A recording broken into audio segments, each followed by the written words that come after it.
Patna NEET छात्रा की मौत मामले में एक्शन लिया गया है। एफएसएल रिपोर्ट के बाद 2 अधिकारियों पर कार्रवाई की गई है। रोशनी कुमारी और हेमंत झा सस्पेंड कर दिए गए हैं। एफएसएल रिपोर्ट में छात्रा से रेप की पुष्टि की बात सामने आई है। रेप की पुष्टि हुई है। रूपेश हमारे संवाददाता हमारे साथ जुड़ गए हैं। रूपेश, क्या जानकारी मिल रही है एफएसएल की रिपोर्ट में?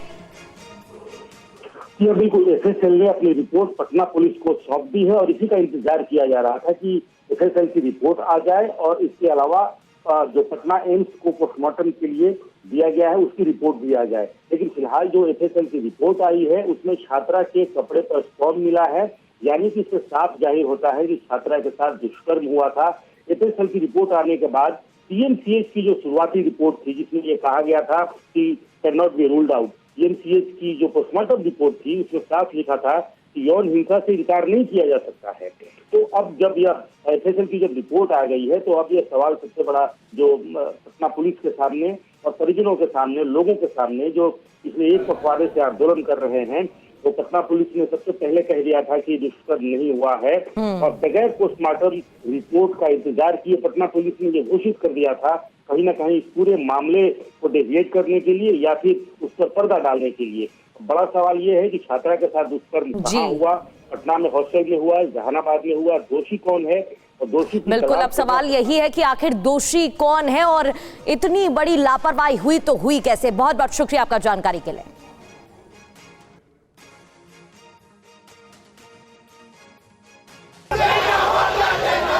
बिहार की राजधानी पटना में नीट की तैयारी कर रही छात्रा की मौत मामले में नया मोड़ आ गया है। इस केस में फॉरेंसिक विभाग की बायोलॉजिकल रिपोर्ट सामने आने के बाद पुलिस जांच की दिशा बदल गई है। रिपोर्ट में छात्रा के साथ दुष्कर्म की पुष्टि हुई है। इस रिपोर्ट के बाद से हड़कंप मच गया है। सूत्रों के मुताबिक इस मामले में फॉरेंसिक बायोलॉजिकल रिपोर्ट पुलिस को सौंप दी गई है।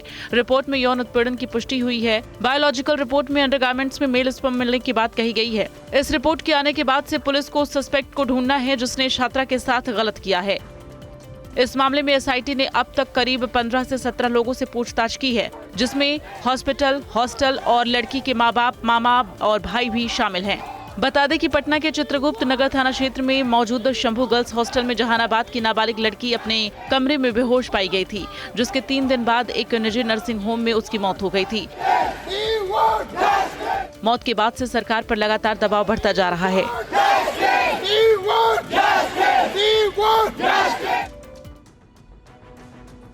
तो इंटरनेट मीडिया कितना अनसेफ है ये बड़ी खबर आपको बताएं। दरअसल आपको बता दें कि अगर आप फेसबुक से लेकर कोई भी इंटरनेट प्लेटफॉर्म, जीमेल, ऐसा कुछ आप इस्तेमाल करते हैं तो ये खबर आपको हैरान कर सकती है, परेशान कर सकती है, क्योंकि कुल मिलाकर 14.9 करोड़ यूजर्स की जो जानकारी है, जो पासवर्ड है, वो लीक हुए हैं।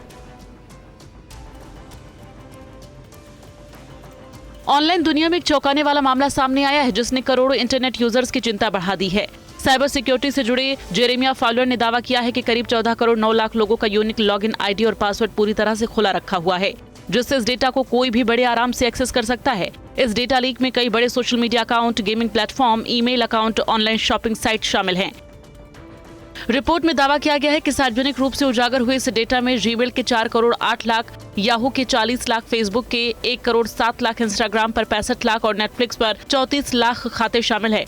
इसके अलावा आउटलुक में भी 15 लाख खातों की जानकारी लीक होने की बात कही गई है। साइबर सुरक्षा शोधकर्ता के दावों के मुताबिक समीक्षा किए गए रिकॉर्ड्स के सीमित नमूनों में वित्तीय सेवा खातों, क्रिप्टो वॉलेट या ट्रेडिंग खातों के साथ साथ बैंकिंग और क्रेडिट कार्ड लॉगिन की जानकारी भी पाई गई है। साइबर शोधकर्ता ने गंभीर चिंता ये जताई है कि लीक हुए डेटा में दुनिया के कई देशों के सरकारी ईमेल से जुड़े डिटेल भी शामिल हैं।